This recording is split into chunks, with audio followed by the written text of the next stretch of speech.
With the PGA Championship coming up this week, it's time to lock in my three favorite outrights based on the odds over at FanDuel Sportsbook. At the top, give me Jon Rahm checking in at 12-1. 12-1 is definitely not a long number, but it's also not as short as we've seen Rahm in recent majors. And I haven't seen any reason to believe he's fallen off that elite form. We did see Rahm win the Mexico Open, and the one thing he's been lacking so far has been the chipping. We know that Jon Rahm is among the world's best in every aspect. And if he gets the chipping to round back in, he could get back to the form that he had this past summer where he did win his first major. Rahm can launch it off the tee. He's a great approach player, and he can putt well too. So although 12-1 is not a long number, I still think it's long enough to justify betting Jon Rahm for this week.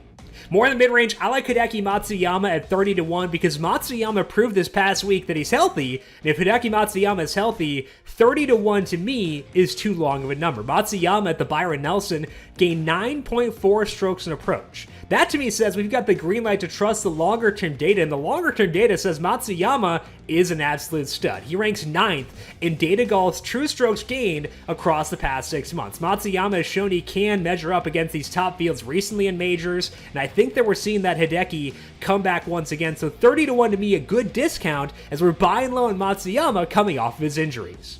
Finally, for a bit of a longer shot, I do like Sam Burns checking in at 42-1. Burns does not have the best history in majors, and he has missed 2 cuts recently, one of which was at Augusta. But that was his Augusta debut, and Burns has all the building blocks you want for upside to win a major. He is long off the tee, he's got very good approach numbers, and Burns is good at his short game too. That's a key, because there are no massive holes in Burns' game. You need that if you want to win a major, and Sam Burns does at least need to check those boxes in each key area. Ranks 33rd in distance gained the past 50 rounds according to Fantasy National, 28th in approach, good putter. I like all those key aspects. So although Burns hasn't shown the ability to finish well in the major yet, I think that he could do so soon. So 42-1 to me, a good number to buy into a guy before he flashes that upside. That's all we got here for today on Quick Picks. It should be a fun PGA Championship. Good luck with your bets, enjoy the golf, and go win yourself some money.